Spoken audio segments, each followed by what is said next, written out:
YouTube friends, welcome to the Red Parrot channel. I am your host, Mary Ellen. This is part 2 of Textile Thursday, where I go into a tremendous amount of detail on the ICG, International Costumers Guild,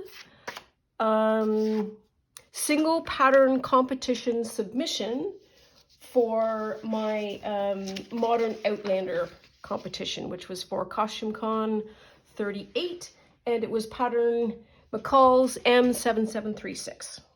So if you are just joining, you've finished part 1, glad you're still with me. If you are looking at part 2 and you want to have information about what ICG Costume Org is all about, please go see the part 1, where I go into a lot of detail and I talk about what a costume con is in detail. So this is me talking about the single pattern competition, and I think I left off before our last video where I was talking about the SPC, and this is for CostumeCon 42. 2 competition categories. You have adaptation, which is can be modified with fabrics, alteration of style, fit, fabric manipulation, etc. And transformation, try your hand at adapting your pattern into a completely different garment. And you need to incorporate about 75% of the pattern, and it doesn't need to, and indeed should not, look like the actual pattern as it is listed. So there's a bunch of rules. So here is the patterns that they have for CostumeCon 42. So this is a mood robe. These are all sort of flight suits, and they provide options, which I think is super amazing. It allows different genders to be inclusive, and also body sizes to be included, which I think is tremendous. And so there's a flight suit, and then there is a 3-piece suit. And I'm not going to lie, I don't know that I'm going to be able to go to Denver, but I so want to do that pattern, and I so want to do one for that pattern. I have an idea for both of them, and it's kind of making me nuts. But anyways, there we are. So let us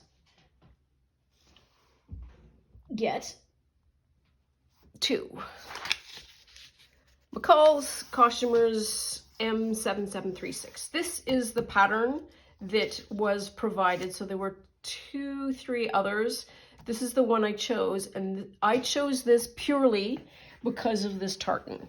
I said, ooh, I want to weave the fabric, and I had just started being a weaver. This kind of thing is something that is the opportunity to grow as a maker, and I thought it would be pretty sensational if I was able to just do the weaving of fabric that I would then be able to look at. There is this coat, which is sort of the Highlander coat, and so this is historical. So there's a couple of things. I am changing this into a female garment. So kilts are now worn by women, and this is a male garment, and it is also of this sort of place and time. And so I wasn't too much of a fan of what this garment looked like, and so I thought, well, how can I modernize that and use the pieces? So what I did, and you'll see it when I show you, but I need to sort of sketch it out. So we have that, shoulders, we have that, I'm gonna do that, and then we're gonna do that, and then we're gonna do, I think that. So what I did to alter this is I created a hood, I lopped off the sleeves, and I closed the front so that it would have a side closure. And I'm going to sneeze, pardon me. Pardon me. I'm going to do it again. Pardon me. Close the side, and then use the same kind of kilt closures. There's a certain kind of buckle that's used, and so I wanted to use a couple of those, and then that felt a little bit more punk, a little bit more modern. Buddy is wearing boots, and so I knit. And so the other thing that I wanted to do, these are ridiculous looking socks, I know, but I wanted to do cable kilt socks. And then of course I have the kilt. There we are. So that's essentially what I took from this picture, and then doing a sketch about this sophisticated. I mean, I need to record it, but there is, I just need to sort of see what I am doing. I don't need the dimensions until I actually get sewing. So that's, I needed one, well, I actually need two. So 1, 2, 3 pieces to create this garment, and 100% the hard part was going to be the weaving of this, and that took me about 6 months of work. But let's get into that when we get into it. Let's knock off the socks first, shall we? Because those were fun. So on the internet you can find, and pardon the dirty toes that came off of the boots. This is a proper cabled and hand knit sock. That is, I think, like I say, a proper kilt sock, and I just made them to fit me. And they're 100% wool, of course they are, and they are a lovely funky color and cabling on both sides, which was fun because I've never done cabling like this. So again, an expansion of my skills. That sneeze made my nose run. Be right back.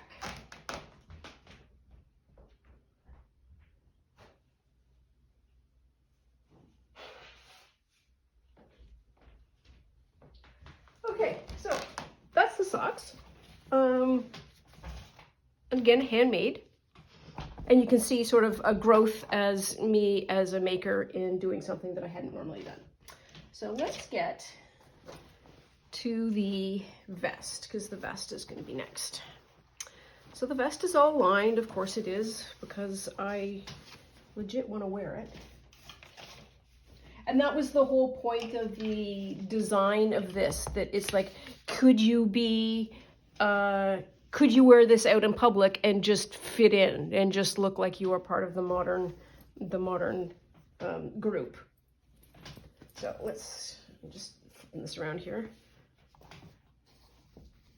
So here is the garment, and this is the front, which is now closed. And then this goes on over the shoulder. So you put it on like this, put your head through here, and then this is just to the side, and then you just buckle these 3 up like that. Here is the hood. And in terms of using, apparently thread picking is what all sewers do. So if you're not familiar, a sleeve looks like that, broadly speaking. And so what I did was I used this part of the sleeve to create the hood. So you can see the idea of the sleeve is here. The curve is here, and then the raw edge. Everything is lined and it's sewn where it needs to be. And it was important that I have this lining color as opposed to any other color, because I wanted it to match the kilt. And also because anything worth doing is worth overdoing. It's really interesting, the shoulders of this. So normally you have a shoulder seam that goes sort of down the center of your shoulder. So there's something called a drop shoulder. This is the back view. So normally you have the seam here. On this garment, you have the seam here. And that just gives you that, it's a different, it's a different look.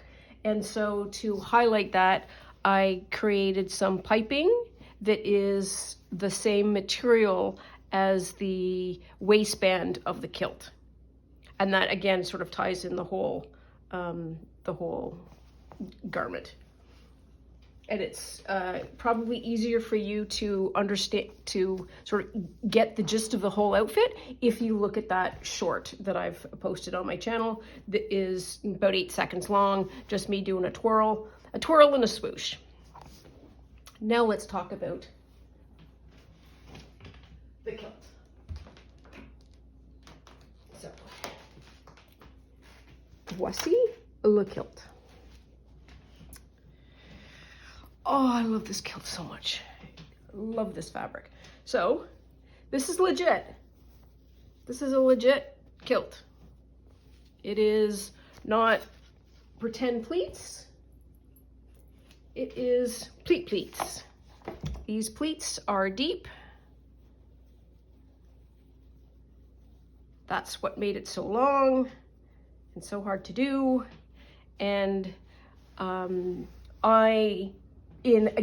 my making of it, I wanted to not just create fabric. I wanted to understand what it was to make tartan, because that has a historical significance. Let's just take that off. And it has historical techniques and information contained in it. Some other things for the show and tell is you can see all of the fabric is lined up. So this is what the fabric looks like as it came off the loom. And then you can see how the parts of the fabric get matched up in a very specific way so that you get this sense of harmony and consistency. So you see, all you see is that. You don't see any of the other pieces. You just see that. You don't see any of this line. And that's true for the entirety of the skirt as it comes down. I have tea that's just here. I am just going to move that out of the way, because if tea falls on this, I will just cry. So it's all sort of very specifically done to be quite consistent. This is a raw edge. It is the raw weave edge, and I did not have, my loom is 24 inches wide, and 24 inches always has a little bit of shrinkage when you weave something. You lose about 5 or 10%, and I couldn't afford like to, put a hem on it, because that would it would make it too short and the design wouldn't work very well. So I just made sure that when I wove it, that the ends of the weave are fairly neat. So that's that. So let's talk about, here's a better, so the front panel of a kilt has what the pattern actually looks like. And this is the what I was actually weaving, and then you see the backside doesn't look like that exactly because you're doing all of this kind of matching. So let's talk about this weave. Am I going to need more paper? I got some here. So in a tartan, now I'm sort of thinking about how best to, so I wove it like this. That'll be all right. Okay. So I am weaving this way. So I am building the weave up this way.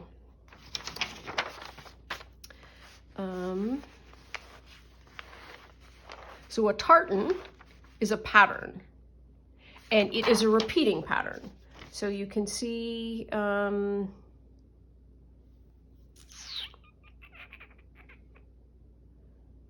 from there to there, and then there to there. So let's see if we have anything that we can cover it with to show that off a bit better.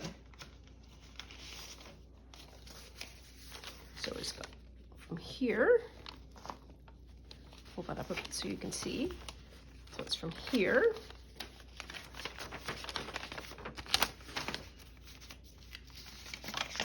to here, And then from here to there. So that is the repeating pattern. It's repeating long ways and it's repeating crossways, the warp and the weft. And this, in tartan speak, is called a set. So that is S-E-T-T. And they are usually from 6 to 7 inches long, maybe as small as 5. It depends on what your design is.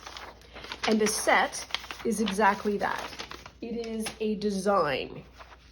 So one of the things that I needed to do before I started weaving was make a whole bunch of decisions about things like, what color do I want to use? What is going to be the set pattern? Then I had to work backwards and then take my own measurements and then figure out, okay, how much fabric? So how long is the weave? Or let's call it the warp threads. And so I then started to think about what kind of a design that I wanted. Now you can see here, so when the light blue and light blue cross, you see pure blue. When the white and white crossed, you see pure white. When the blue and blue cross, you see pure blue, and the same thing with the green. And so varying the places with the colors of thread and where they cross change the color a bit.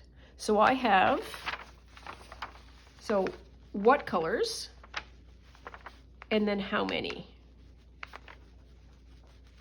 So I have white, I have light blue, I have dark blue, and I have olive green. So I have, this is a 4-color tartan with a design set that is on my own. I am sure if you look on the internet somewhere, you will be able to find this because at some point they become finite, but it is perfectly fair to discover it on your own and then say it is not, I am not the first one to come to this conclusion, which I think is probably where I'm at. So these colors were selected because these are colors that are represented by the province of Quebec. Quebec, Montreal was where the costume con was going to happen. So it had contextual meaning, and it also has meaning for me. I have some history with the province of Quebec. I love the city of Montreal, and I just absolutely adore that culture. It is magnifique.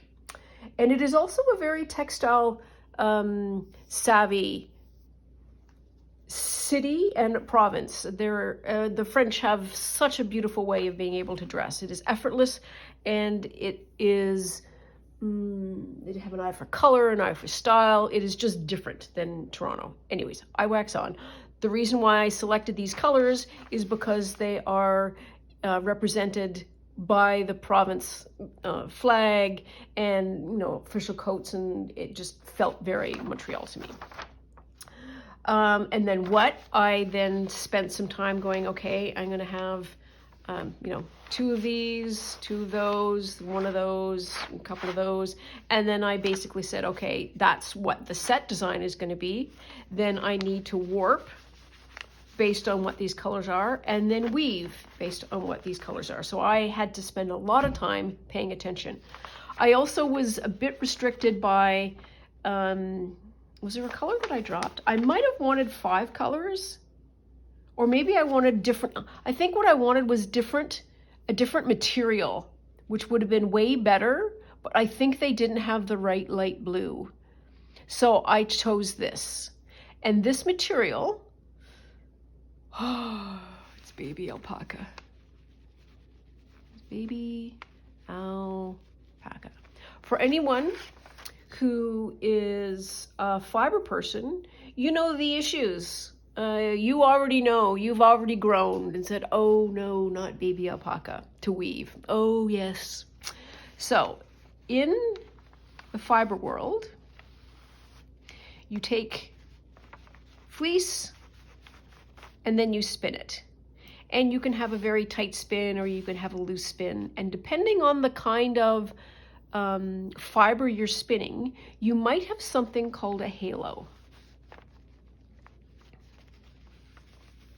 And that's, we might call it fuzziness, we might call it softness, but it's that the fibers didn't all get in to this twist, that there is a little bit that is sticking out.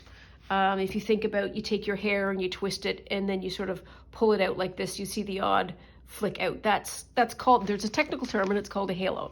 Well, baby alpaca has got, that is one of its qualities. And what does halo hate more than anything?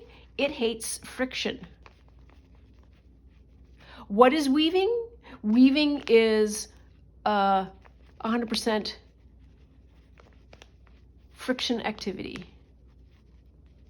So it was very difficult to weave because this kept pilling and it was uncooperative on the loom and it was really, really hard to do. Having said that, I am nothing if not relentless. I am nothing if not persistent. I will have my fiber, I will have my fabric, and I will have my tartan, and I will have my kilt. So fast forward 6 months, I take it off the loom. Bless us. So that was, if you're ever going to do this, try not to use the baby alpaca. I didn't have enough additional fabric to do a waistband. Here's just the stabilizer. And so I found a green that was as close to this green as possible. You don't really see it because the vest comes down a bit over. And this is the green that I used for this part here. So I had a little bit left over and I just put it on the vest to make that work. These are your standard kilt buckles. You just put them in like that, la la la. And then what else? So the sewing of this is really fun now that we're sort of opening it up. So it is very heavy. That's one of the things that makes it gorgeous. So you can see the inside as I sort of press my hand along here. You can see these pieces here. On a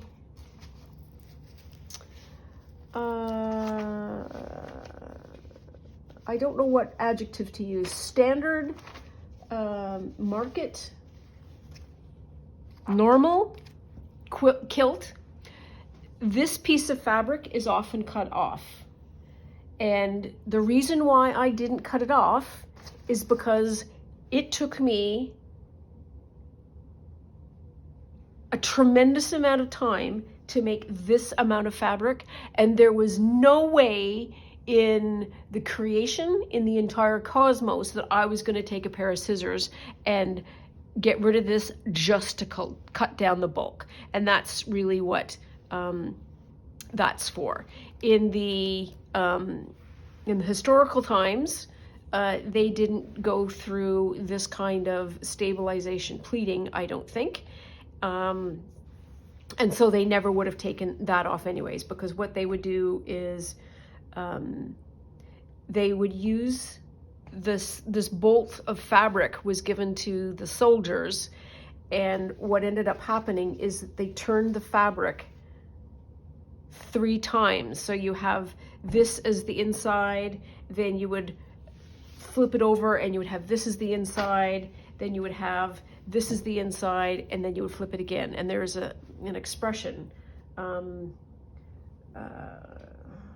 I don't know, it's something 4 or quarters or something that is actually talking about the how you wear, or how the soldiers wore their kilts. So what you do once you get this all off the loom is you do this fabulous exercise of lying everything out and then doing the matching. So you think about just folding and putting this up and then pinning it exactly. And then you would do the same thing. You would find the next edge, and then you would pull it up, and then you would pin the next edge. And so you think about this whole piece of fabric and how it was all then very long. It's basically about 4 meters long, and then you compress it into something that's about this size. This is nothing but pins. And then what you do to create a beautiful piece of, I'll flip it up this way because it makes more sense to me, stable fabric, is then you then are going to do basting stitches. Baste, baste, baste, baste, baste, baste, baste, baste, baste, baste. And so you basically have created a piece of fabric that is the size of the quilt, and there is no movement. There is no undoing of the pleats because it's all pleated, and it is pleated and basted in such a way as you get this perfect matching of the lines.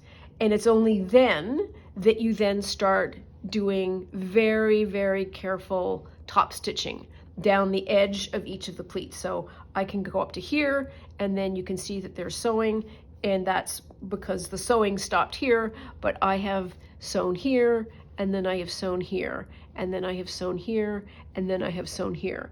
And you really, if you're ever going to do this, it is 100% worth the time to create the pleating that is pinned and then basted. Because if you were doing this by hand, A,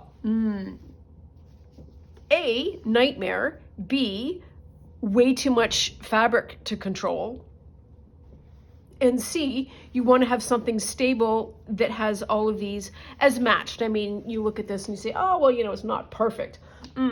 Well, it is not perfect, but it is glorious. And I will take glorious over perfect any day of the week. Some other interesting things. So at the edges, you have like a fold-in pleat here. So this is sort of your change in direction where you have the front panel. And I think there should be one on this side. There's not one on that side. No, it's just on the front panel that gives it a little bit of give. And is there anything else that I have to say about this? I think this is my most expensive garment that I own. It is I wonder how much it is. It's thousands of dollars. If you think about the amount of time and effort that I put into weaving the fabric, doing the designing, doing the weaving is the expensive part. Like, this fabric is really expensive. And then obviously then I needed to sew a kilt, very expensive. And it is one of my favorite garments. And it is a favorite garment because I have so much of me in it. It has so much of my hands in it. It is of my design. It is of my workmanship. It is also, and this is one of the things that I love so much about spinning and weaving. If you can create your own textile, you have essentially circumvented the entire manufacturing process that exists in the world. So I bought this fiber, but I could also have made it. It would have taken me ever so much more longer, but I could have spun this fabric. I could have spun the fiber, and then I could have woven the fabric, and then I made a kilt. And that, to me, is an incredible amount of power, I think. And I think power and understanding industry and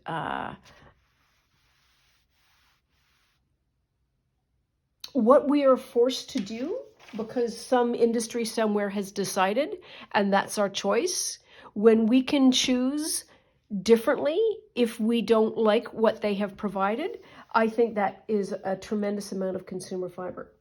Though I am not suggesting that everybody needs to go weave their own kilt, because again, I am doing something that is, that's not the sheet, it's my test sheet. I am doing something that is for the International Costumers Guild, which is 100% textile nerd world. And that is okay. We can choose. You do you. That's what I wanted to say. You do you.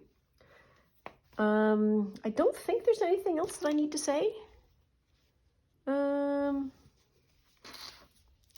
don't think there is. I don't think that there's anything else that I need to say. But I have wanted to record for posterity the making of this. I want to absolutely encourage anybody who is even remotely interested in this or this idea and what it might have to offer for a beginner, an intermediate, or somebody who's been sewing a long time. Absolutely have a play. Try, because I think that's really what we want to be able to do, because to keep these skills alive and create a vibrant community is super, super important. And because I'm actually a journaling channel, let us sort of circle back and say, let us talk about journaling for a minute. So one of the things about journaling is we can take patterns that are, oh, look at that. It's a ticket. That's hilarious. That's journaling 101. You can take things that people give you and you don't have to follow the pattern. If you want to follow that pattern, that is amazing. And that may be right where you need to be. And that's exactly what you want to do. As Tim Holt says, you do you. You totally do you, and you are right to do so. And don't be confined by that if that's not what you want to do. You can absolutely change it. You change it to please yourself. And I think that's one of the things that single pattern competitions have taught me. It's a really great place to play around. Anyways, I'm going to stop talking now because I think we are at the end of this show and tell. Hope you enjoyed it. I think I have one more single pattern that I might do at some point. If only I could find the actual garment. And that's all for now. Thanks so much for watching and listening. I super appreciate having an audience to completely nerd out about this over. Thanks so much. Bye now.